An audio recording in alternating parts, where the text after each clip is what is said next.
Apocalipse 8, versos 5 e verso 6.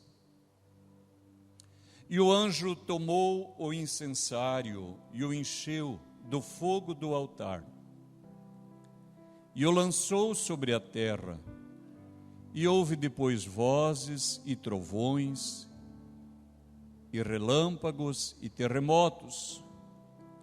E os 7 anjos que tinham as 7 trombetas prepararam-se para tocá-los.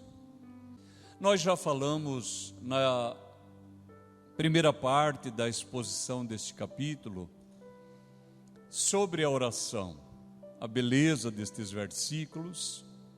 Falamos também de como este incensário, ele foi visto primeiramente por Moisés.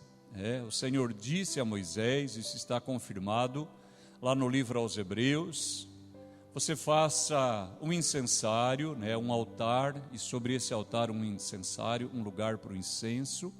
Faça também a arca da aliança, faça também a menorá de ouro. Então a primeira pessoa a ver isso é Moisés. Agora nós temos João, que também vê esses objetos. E o texto diz que quando é colocado incenso no incensário, a fumaça do incenso sobe até diante de Deus, juntamente com a oração dos santos. Então a gente não vai refazer esse pensamento, mas apenas chamar a atenção dos irmãos para este incenso. Venha comigo para Êxodo, no capítulo 30.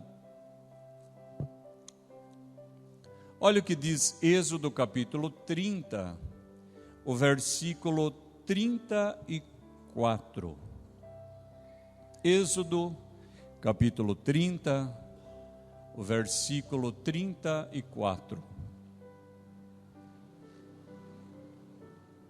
Disse mais o Senhor a Moisés: toma especiarias aromáticas. E agora ele vai dizer quais são: estoraque, iônica e gálbano. Estas especiarias aromáticas e incenso puro de igual peso. Então notem, se fosse 1 quilo de incenso, metade seria incenso e a outra metade dividida em 3 partes.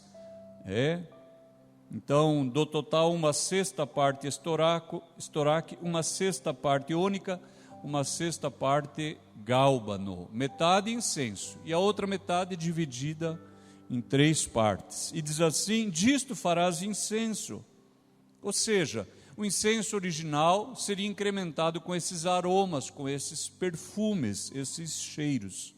Um perfume segundo a arte do perfumista, temperado, puro e santo.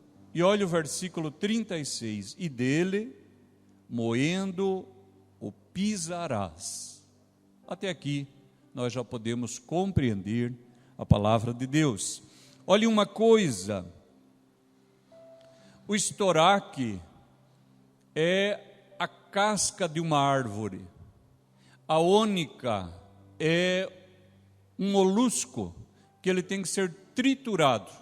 E quando ele é triturado, é que ele libera uma fragrância. E depois fala também do gálbano. Em algumas Bíblias, quando a minha disse estoraque, a tua já disse bálsamo. Então, por quê? Porque desse estoraque se extrai esse bálsamo, essa seiva. Agora, notem que esses 3 ingredientes adicionados ao incenso, todos eles têm que ser pisado, moído, triturado. O texto diz: moendo o pisarás. Não é assim? Coloca num grau e pisa. Coloca numa vasilha, um pequeno pilão e macera até extrair a essência. Agora venha por favor para Isaías capítulo 57 e nós vamos ler o versículo 15. Aleluia, obrigado, Espírito Santo de Deus. Isaías 57:15.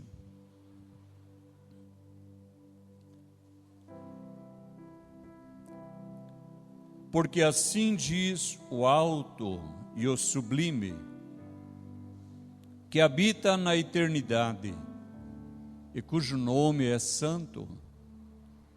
Em um alto e santo lugar habito, e também com o contrito e abatido de espírito, para vivificar o espírito dos abatidos e para vivificar o coração dos contritos.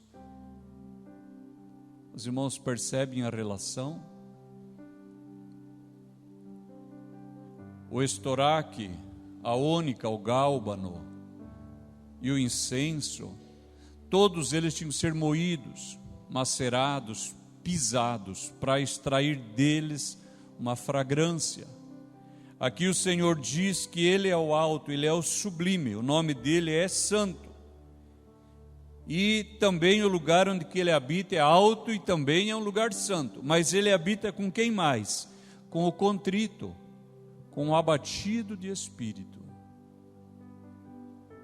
Irmãos, a igreja precisa desesperadamente aprender esse segredo. A igreja precisa aprender essa técnica. Venha comigo para João capítulo 11.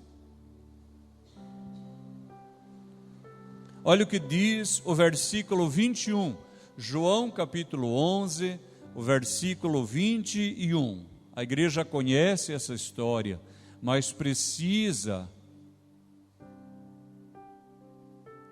experimentar essa realidade, vivenciar o que acontece aqui. Diz assim no versículo 21, disse, pois, Marta a Jesus, Senhor, se tu estivesses aqui, meu irmão não teria morrido. Amém. Olha que ela fala isso, não acontece nada. Ela diz, Senhor, se tu estivesses aqui, meu irmão não teria morrido. Bom, tá, não teria mesmo. É só isso. Não acontece milagre. Não tem oração respondida. Agora veja o que diz o versículo 32. 32. Tendo, pois, Maria chegado aonde Jesus estava e vendo-o, lançou-se aos seus pés, dizendo-lhe, Senhor, se tu estivesses aqui, meu irmão não teria morrido. Não falou a mesma coisa? Exatamente a mesma coisa. Mas veja o versículo seguinte. Jesus, pois, quando a viu chorar, e também chorando os judeus com ela, que com ela vinham, moveu-se muito em espírito e perturbou-se, e disse, onde o puseste?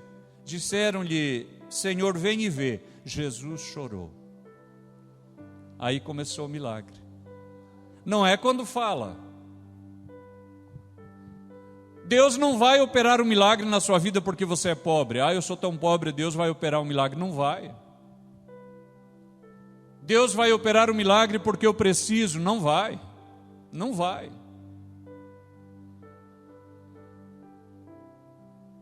Deus vai operar um milagre onde Ele encontrar fé e um coração contrito. É como incenso, é pisado, é macerado, é moído. É a pessoa que aparece aos pés do Senhor e chora, e chora. E é por isso que o Senhor diz em Joel, que os líderes da igreja precisam orar e chorar pelo povo do Senhor. E diz claramente, chorem ministros do Senhor entre o alpendre e o altar e digam, Senhor, poupa o teu povo. Você quer milagre na sua vida? Eu acredito que você quer. Chore aos pés do Senhor Jesus. Muita gente chora nas redes sociais. Conta o que deve e o que não deve lá. Como se alguém se preocupasse de fato com a sua vida. E fala as suas mágoas e as suas tristezas. Tem gente que chora para o médico, para o advogado, para o psicólogo, e está tudo bem, não tem problema algum. Mas você quer milagre, então aprenda a chorar aos pés do Senhor Jesus. Aleluia. Lembra disso. A senhora vai lembrar, igreja, como o estoraque, como a ônica, o gálbano, o incenso moído, pisado. Porque o Senhor diz, é ali que eu habito num lugar alto, eu habito num lugar santo, eu sou um ser alto e santo, e eu habito num lugar alto, mas eu habito também com o contrito, para consolar o contrito, para confortar o contrito. Aleluia. Que Deus dê a esta igreja esta compreensão, esta clara revelação. Se há um lugar em que devemos chorar, é aos pés do Senhor. O versículo 7 diz assim: e o primeiro anjo tocou a trombeta, e houve saraiva e fogo misturado com sangue, e foram lançados na terra, que foi queimada na sua terça parte. Queimou-se a terça parte das árvores, e toda a erva verde foi queimada. Notem, queridos irmãos, que anteriormente a palavra de Deus diz que o Senhor Jesus havia aberto os selos, e para cada selo aberto nós tivemos um evento, mas quando abre o sétimo selo, o que nós temos na abertura do sétimo selo é esse novo cenário, onde vão soar 7 trombetas. Perceberam? O evento, ele é todo um evento cósmico, apocalíptico, escatológico. Na abertura do sétimo selo, nós vamos ter o soar de 7 trombetas. E quando a primeira trombeta soa, diz que houve saraiva e fogo misturado com sangue. Aqui, irmãos, há um mistério, porque antes que sejam lançados na terra já tem sangue, pode observar, está escrito. Houve saraiva e fogo misturado com sangue. Essa é a condição do que vai ser lançado sobre a terra. E quando é lançada, é queimada a terça parte das árvores, e toda a erva verde foi queimada. Nós vamos ver aqui na sequência dessas trombetas que vai haver uma desolação. O homem foi criado para a terra, irmãos. Nós somos terrestres, nós gostamos da terra, gostamos de andar descalço na grama, gostamos de pisar na areia, andar na beira do mar, mergulhar no rio. Nós gostamos dessas coisas, gostamos da sombra das árvores. Nós sentimos a nossa segurança nessa terra, a continuidade da nossa espécie nessa terra. Mas os juízos de Deus, eles virão a seu tempo e mostrarão que todas essas coisas são passageiras. Todas elas, absolutamente todas, são transitórias, são efêmeras. Se você quer segurança para a sua vida, se você quer um lugar sólido para edificar a sua vida, edifique a sua vida sobre Cristo. Ele é a rocha inabalável, aleluia. Os milênios se arrastaram, os séculos passaram, e o Senhor permanece num alto e sublime lugar, aleluia, e nós podemos adorá-lo, e o adoraremos ainda, aleluia, aleluia, porque Ele é fiel. Eu vi na casa de meus avós confiavam em Deus e não ficaram confundidos. Meus pais confiaram em Deus, não foram confundidos, e eu tenho confiado em Deus e tenho descoberto nele uma rocha.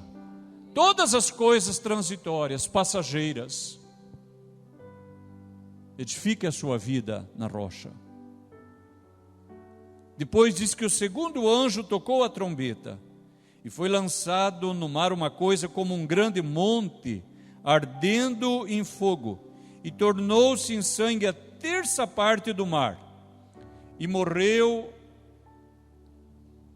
a terça parte das ilhas que tinham vida no mar, e perdeu-se a terça parte das naus. Foi lançado no mar uma coisa como um grande monte. Na Indonésia, naquele conjunto de ilhas, havia uma ilha chamada Krakatoa. E nessa ilha um vulcão com o mesmo nome. Em 1883, esse vulcão entrou em erupção. Ele lançou detritos, pedaços de rochas a 100 quilômetros de altura. O barulho do estrondo foi ouvido a 5.000 quilômetros. Os tsunamis provocados pelo desaparecimento daquela ilha, eles foram sentidos até no Canal da Mancha, a 11.000 quilômetros. As pessoas testemunhavam, diziam que o ar ficou pesado, difícil de respirar. No ano seguinte, a temperatura do planeta caiu, a luminosidade diminuiu, 40.000 pessoas morreram diretamente por causa daquele evento. Aqui diz que vai acontecer uma coisa terrível. Ao toque da segunda trombeta será lançada no mar uma coisa gigantesca ardendo em fogo. E vai morrer uma terça parte da vida que há no mar, e uma terça parte dos navios e das embarcações será destruída. Aqui é o juízo de Deus chegando para os rebeldes. Chegando para os rebeldes. Esses dias eu via numa rede social uma irmã se posicionando sobre um assunto e entrou alguém rebelde e comentou: e o que o teu Deus tem a ver com isso? Notaram? O teu Deus, não é nem o meu Deus, não é nem Deus, o teu Deus. Um dia eles descobrirão que não existe o meu Deus, o teu Deus. Existe Deus, Senhor sobre os céus e a terra, aleluia, e todo joelho se dobrará, aleluia, e saberá que o Senhor é Deus. Estão valentes agora, estão corajosos, legislam tentando tornar o pecado uma coisa aceitável.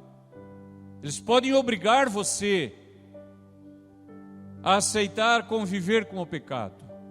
Eles podem, pela lei, tentar fechar a sua boca, mas não consegue mudar a moral do ser humano, porque Deus colocou um juízo dentro de cada homem, de cada mulher. Cada um de nós sabemos o que é certo e sabemos o que é errado.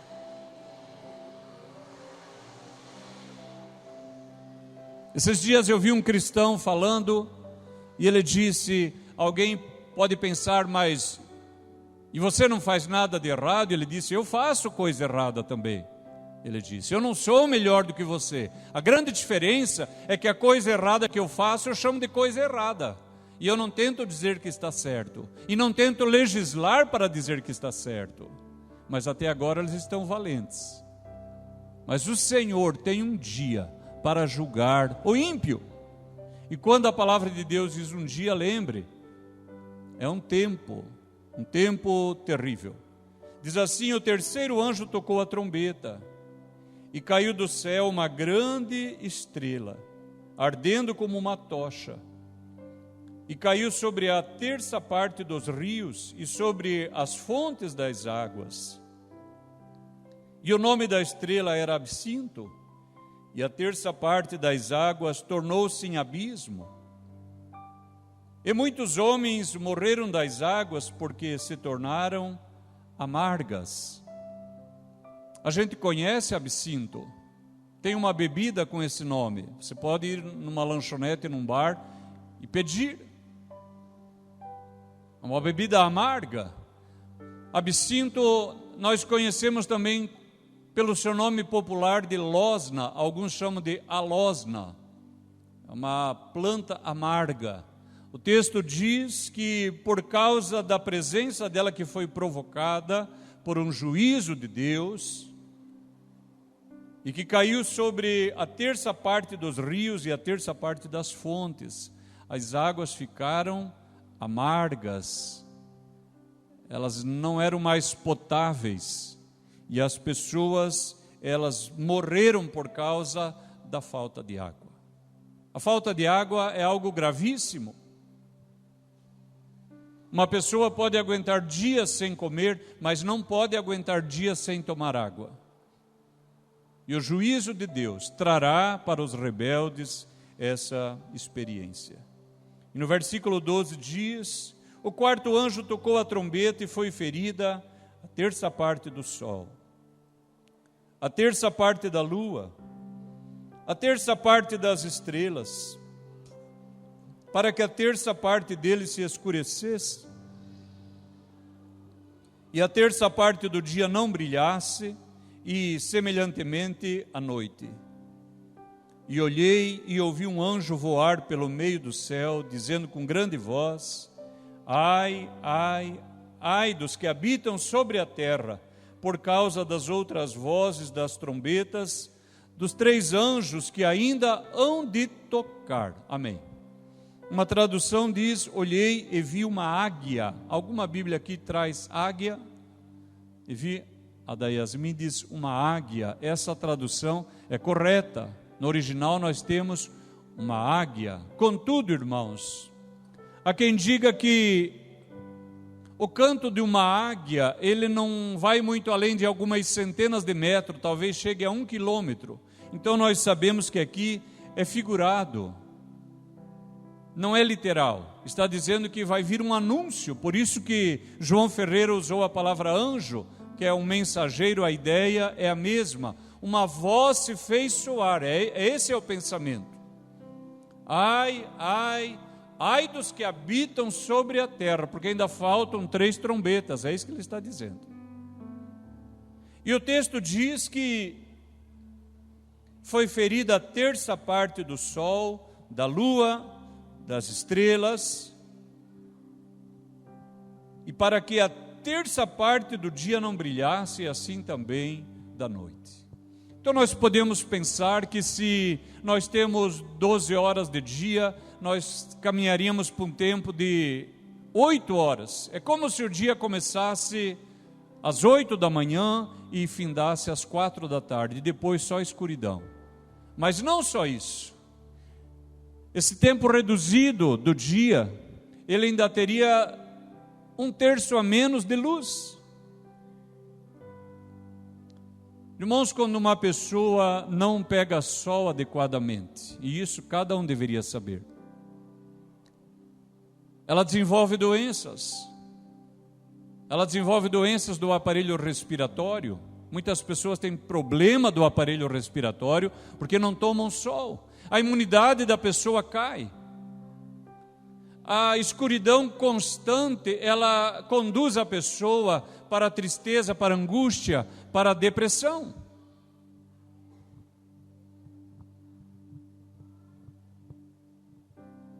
No domingo eu quero chamar a atenção da igreja, porque vamos falar sobre a família.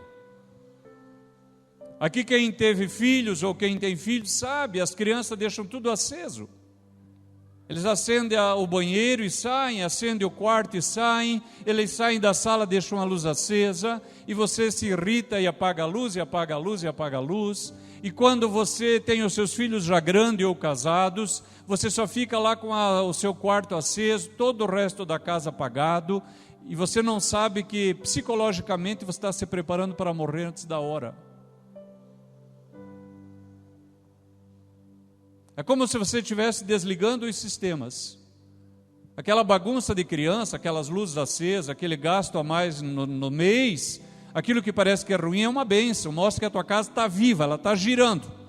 Está tudo certo na sua casa. Aí quando começa a ficar tudo muito apagado, muito escuro, você vai lembrar de mim. Agora imagine aqui um tempo em que o dia terá apenas 2/3 de luz, e essa luz ainda será diminuída em 1/3 da sua intensidade. É disso que está falando. Queridos irmãos, eu não estarei mais aqui, e espero que você não esteja mais. E quando você chegar no céu, me procure, porque eu vou estar lá. Eu acredito, irmãos, piamente, que o Senhor Jesus arrebatará a sua igreja antes desses eventos. E preste atenção, porque há um problema grave aqui. Muitos teólogos dizem que o anúncio desses eventos, ele não é sequencial, e que esses eventos, eles não estão circunscritos, não estão limitados ao tempo do fim. Olha que interessante isso. E quando você ouve, e essas pessoas falam tão bem, eles têm um poder de convencimento, olha o que eles dizem, que esses textos estão falando do poder de Cristo sobre toda a história da humanidade. E que esta palavra de Deus, ela está revelando que Jesus está no controle da história e que, portanto, aquilo que aconteceu no dilúvio e em Sodoma e Gomorra e no Mar Vermelho e no deserto e todas aquelas pragas falam do controle de Cristo sobre a história e que tudo aquilo está contido aqui. E que João não está falando unicamente daquilo que virá no futuro, mas daquilo que já veio acontecendo na história da humanidade e do juízo de Deus sobre os rebeldes. Olha uma coisa, irmãos, não parece bonito? Não parece que está falando do controle de Jesus sobre todas as coisas? Entretanto, aparentando piedade, está negando a eficácia dela. Se você faz uma limonada, você começa a acrescentar água na sua limonada, daqui a pouco só tem gosto de água e açúcar. E se você continuar acrescentando água, logo vai ter só gosto de água mesmo. Quando nós olhamos para esta palavra de Deus e entendemos que lá no futuro tem um juízo, uma prestação de contas, e estamos caminhando para lá, desperta em nós o quê? Um desejo de ser santos, que é para isso que essa palavra foi dirigida. Mas se eu der crédito a esses teólogos malignos e entender que isso aqui fala do que vem acontecendo desde sempre, sabe a que conclusão eu chego? Não vai ter nada de novo. Da maneira como sempre foi, será. Ora, queridos irmãos, qual o cristão maduro que lê a palavra de Deus e que não sabe que Cristo está no controle da história desde sempre? Quem é que não sabe disso? Qual a pessoa que, lendo a palavra de Deus, não entende que Jesus é Senhor? Então venha comigo, por favor, para João, no capítulo 5.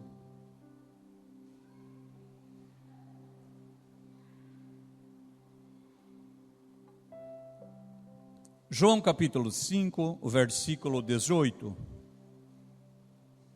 diz assim: Por isso, pois, os judeus ainda mais procuravam matá-lo, porque não só quebrantava o sábado, mas também dizia que Deus era seu próprio Pai, fazendo-se igual a Deus.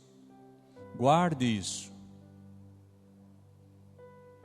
Talvez um gentio como nós, um novo convertido, uma pessoa que não tenha muita compreensão das Escrituras, ouvindo o Senhor Jesus, não entendesse do que ele estava falando. Mas aqui, quem eram os seus ouvintes? Judeus. A tradição milenar já de ouvir a palavra de Deus. E já desde a deportação para a Babilônia, o costume de todos os sábados ouvir a lei. Eles entenderam claramente pelo discurso de Jesus que ele estava dizendo: eu sou Deus. Guarde isso. É fundamental. Tem tudo a ver com a sua salvação. Eu gostaria muito que a igreja entendesse isso, porque as testemunhas de Jeová e os islâmicos, eles também dizem crer em Jesus, mas eles não o adoram, porque não é Deus. Ou seja, o Jesus das testemunhas de Jeová, o Jesus dos islâmicos, não é o Jesus a respeito do qual eu prego, entenda isso. porque eu prego a respeito do Jesus que é Deus. E se há um Jesus que é Deus e há um Jesus que não é Deus, segue-se que um dos dois é falso. E esse que não é Deus é um falso Cristo, portanto, um anticristo. Entenda isso. Agora venha, por favor, para o capítulo 8, nós estamos ainda em João.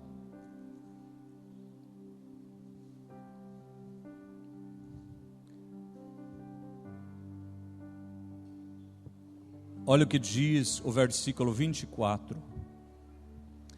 Olhe para cá um pouquinho, por favor, porque eu não vou ler todas as referências, a igreja conhece. Jesus disse, eu sou o pão. Ele disse, eu sou o pão da vida. Ele disse também, eu sou o pão vivo que desceu do céu. O Senhor Jesus também disse, eu sou a luz do mundo. Quem me segue não andará em trevas, mas terá a luz da vida. Ele disse também, eu sou a ressurreição e a vida. Quem crer em mim, ainda que morra, viverá. Ele disse, eu sou o bom pastor. Que mais? Eu sou a porta das ovelhas. Quem entrar por mim será salvo, entrará, sairá, achará pastagem. Os irmãos estão notando o uso da expressão eu sou? E agora olha o que diz capítulo 8, versículo 24. Por isso vos disse que morrereis em vossos pecados, porque se não crerdes que eu sou, olha que aqui ele não fala nada, ele não está falando eu sou a porta, eu sou o bom pastor, eu sou a videira, eu sou a luz do mundo, não, ele está falando isso, ele está dizendo, se não crerdes que eu sou, morrereis em vossos pecados. Olha o versículo 28, disse-lhes, pois Jesus, quando levantardes o Filho do Homem, então conhecereis que eu sou. Que o Espírito Santo traga revelação à sua mente. Ele está dizendo, eu sou, não acrescentou nada a isso, porque alguém já disse que eu não deveria dizer eu sou o pastor da Filadélfia, seria muito mais apropriado dizer eu estou o pastor da Filadélfia, porque se eu morresse esta noite, amanhã os irmãos fariam um culto de despedida, de ação de graça, iam dizer, esse era o nosso pastor, era, hoje sou, amanhã já era, mas o Senhor é aquele que é, que era, que há de vir, o Senhor, o Deus Todo-Poderoso, aleluia. Percebe a diferença? Ele pode dizer, eu sou, aleluia, e ainda assim, discutiam com ele, e olha o que o Senhor diz, versículo 56, Abraão vosso pai, exultou por ver o meu dia, e viu-o, e alegrou-se, disseram-lhe pois os judeus, ainda não tem 50 anos, e viste Abraão? Disse-lhes Jesus, em verdade vos digo que antes que Abraão existisse, eu sou. Aleluia, glórias a Deus. Aleluia. Venha comigo para 1 Coríntios, no capítulo 10, nós vamos ler os versículos 1 a 4. 1 Coríntios, capítulo 10. Obrigado, Espírito Santo. Diz assim a palavra de Deus. 1 Coríntios 10. Ora, irmãos, não quero que ignoreis que nossos pais estiveram todos debaixo da nuvem, e todos passaram pelo mar, e todos foram batizados em Moisés na nuvem e no mar, e todos comeram de um mesmo manjar espiritual, e beberam todos de uma mesma bebida espiritual, porque bebiam da pedra espiritual que os seguia, e a pedra era Cristo. É por isso que Moisés não entrou na terra prometida, porque ele bateu na pedra, a pedra era Cristo. O Senhor tinha dito, fala com a pedra, dá água para todo mundo, mas ele já estava exaurido com aquele povo, um povo rebelde, um povo duro. Ele disse, ó rebeldes, porventura sairia água da rocha? Pá, quando ele bateu, saiu água para toda aquela multidão. A pedra que o seguia era Cristo. A pessoa que lê a palavra de Deus sabe muito bem que Cristo sempre esteve no controle da história. Aleluia, glorificado seja o nome do Senhor. Venha por favor para Êxodo, no capítulo 3. Você conhece a história. Moisés está apacentando o rebanho de Jetro, seu sogro, no deserto de Midian. E nós entendemos pelo texto que ele leva as ovelhas para um lugar, para outro. E quando ele passa em determinado ambiente, ele vê que tem uma sarça ardendo. E ele não se importa com aquilo, porque é normal que aconteça. Um lugar extremamente seco, a temperatura extremamente alta. Ocorre a chamada combustão espontânea. Alta temperatura, na presença de combustível, tem tudo pronto para se incendiar. Então, ele não se importa com aquilo. Ele continua conduzindo as suas ovelhas, de repente passa lá, aquela sarça está ardendo ainda. E ele continua apacentando, de repente ele vem, está o fogo lá ainda. Ele fala, mas que é isso? Não tinha que se consumir? Por que que essa sarça queima e não se consome? E ele vem caminhando na direção daquela sarça, e quando ele chega perto dela, do meio da sarça, a voz do Senhor diz, Moisés, Moisés. E ele diz, eis-me aqui. E o Senhor diz, não venha muito perto, tira a sandália do teu pé, porque o lugar em que você está é terra santa. Irmãos, eu tive lá. Ninguém acha que é terra santa só porque é um monte. Quando nós lemos os capítulos finais de Josué, capítulo 5, nós encontramos Josué na frente do Senhor. E agora não é o Monte Sinai, agora são as planícies de Moabe, um povo inimigo do povo do Senhor. E o Senhor diz a mesma coisa, Josué, tira a sandália dos teus pés, porque o lugar em que você está é terra santa. Sabe o que isso significa?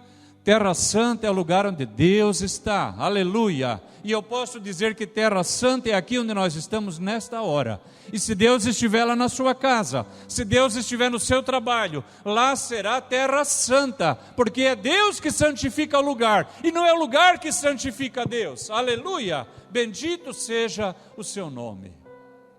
E o Senhor diz para ele, eu sou o Deus de teu pai, o Deus de Abraão, de Isaque, de Jacó. Eu tenho visto atentamente a aflição do meu povo, porque eu conheci as suas dores. E olha o que ele diz, e agora eu desci para livrá-lo, e para fazê-lo subir para uma terra ampla e espaçosa, terra que mana leite e mel. O Senhor é o mesmo. O Senhor Jesus disse, meu Pai trabalha até agora e eu também. Se você veio aqui e está aflito, está oprimido, o Senhor continua fazendo pessoas subir, livrando pessoas, Ele continua fazendo isso. E Ele não faz isso só com Israel. Aleluia. O Senhor livrou outras nações, porque Ele é o nosso Deus. Aleluia, porque não há outro Deus. Se alguém vai livrar alguém, é o Senhor, não há outro Deus, só existe o nosso Deus. Bendito seja o teu nome. E Moisés diz assim, mas Senhor, que sinal o Senhor vai me dar de que o Senhor vai libertar aquele povo? Olha o que o Senhor diz no versículo 12. Disse Deus, certamente eu serei contigo, e isto te será por sinal de que eu te enviei. Quando houveres tirado este povo do Egito, servireis a Deus neste monte. Olha o jeito de pensar de Deus. Ele achou que Deus ia dar um sinal para ele. Deus falou, quer saber qual que é o sinal? Você vai ir, eu vou ser contigo, você vai libertar todo mundo lá. Depois, quando você já estiver voltando libertado, vocês vão me adorar aqui. Esse é o sinal. Vocês conseguiram entender o pensamento? O sinal é que vai dar certo, porque eu serei contigo. Esse é o sinal. Vai dar certo, irmão, porque o Senhor é contigo. Não foi o Senhor que disse? Não te deixarei, nem te desampararei. Onde tiver 2 ou 3 reunidos no meu nome, há pouquinho, 2 ou 3, eu já estou ali no meio deles.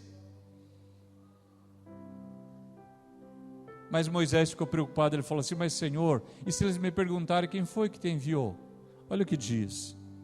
Então Moisés diz, eis que quando vier aos filhos de Israel e lhes disser, o Deus de vossos pais me enviou a vós, e eles me disserem, qual é o seu nome? Que lhes direi?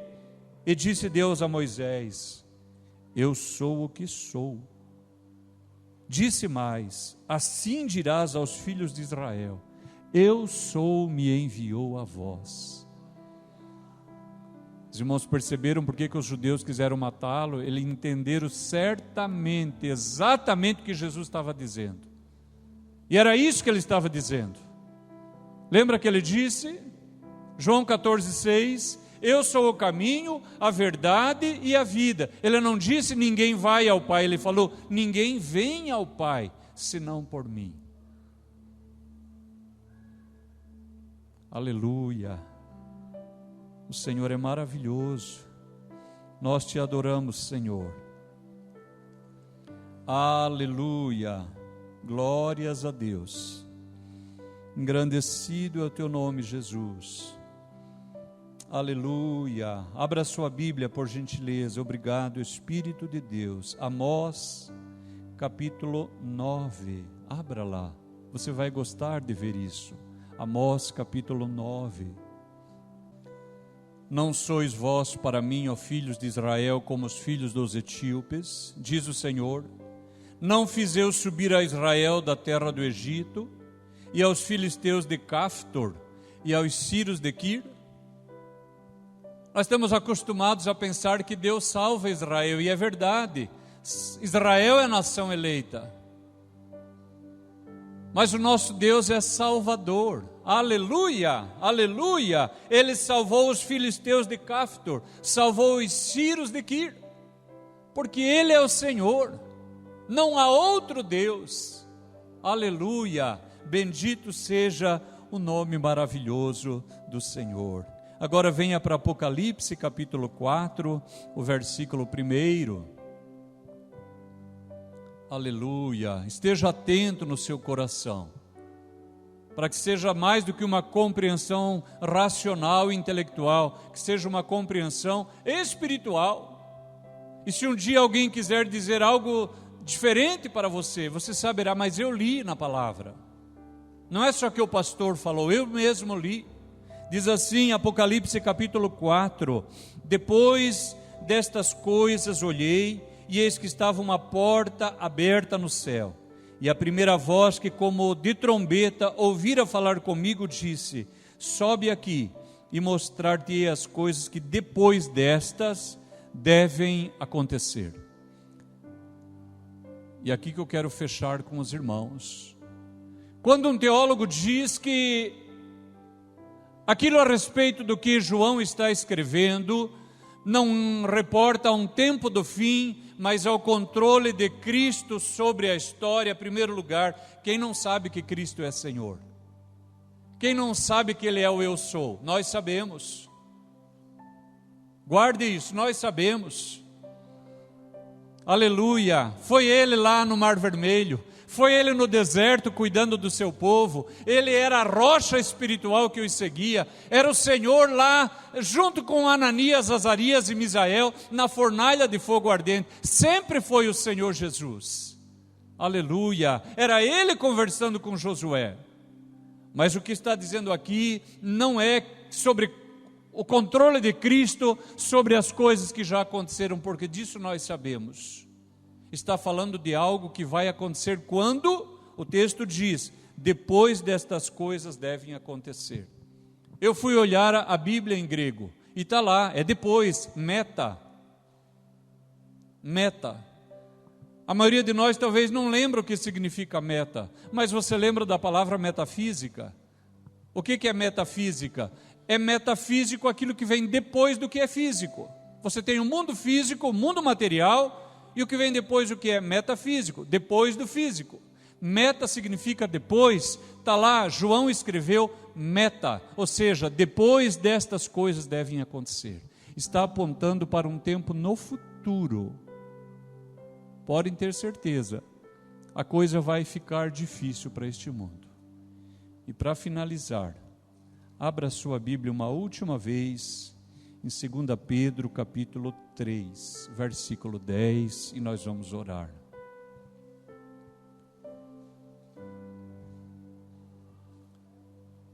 Queridos irmãos, o apóstolo Pedro era judeu. Ele conhecia a lei. Ele sabia do dilúvio, ele sabia de Sodoma e Gomorra. A quem refira ao afundamento da ilha de Santorini na Grécia, acontecido talvez mais de 1000 anos ou perto de 2000 anos antes de Cristo. É possível que Pedro sabia até disso. Mas veja o que ele diz, versículo 10. O dia do Senhor virá como ladrão, de noite, no qual os céus passarão com grande estrondo. Os elementos ardendo se desfarão, e a terra e as obras que nela há se queimarão. Havendo, pois, de perecer todas estas coisas, que pessoas vos convencer em santo trato e piedade, aguardando e apressando-vos para a vinda do dia de Deus, em que os céus em fogo se desfarão e os elementos ardendo se fundirão? Mas nós, segundo a sua promessa, aguardamos novos céus e nova terra, em que habita a justiça. Amém. Repito, o apóstolo Pedro sabia de todos aqueles eventos, mas ele disse: o dia de Deus é lá na frente, os elementos ardendo se desfarão. E se todas essas coisas assim devem acontecer, que pessoas nós devemos ser?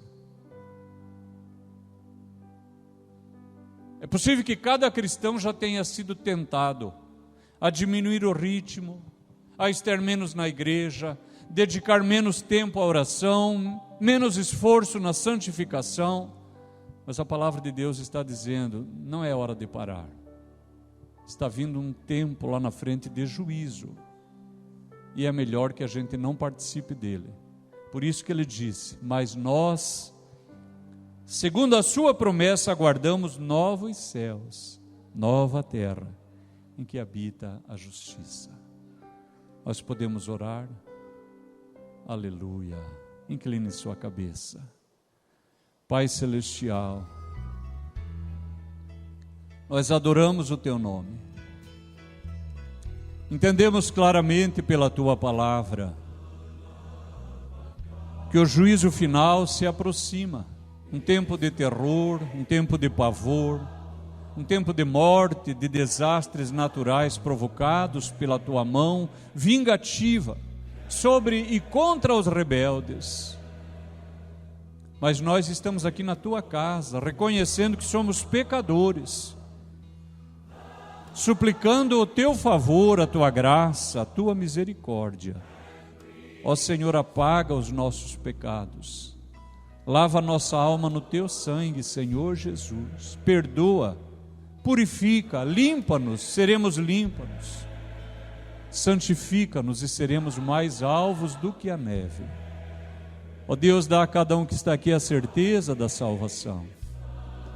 E se alguém não a sente, se alguém se percebe longe de ti, ó Deus, dê o desejo de firmar no teu caminho, dê a convicção, Senhor, a decisão definitiva de fazer parte do povo do Senhor, para em vez de sofrer esses horrores, desfrutar a alegria, oh aleluia, de habitar novos céus e nova terra, onde habita a justiça.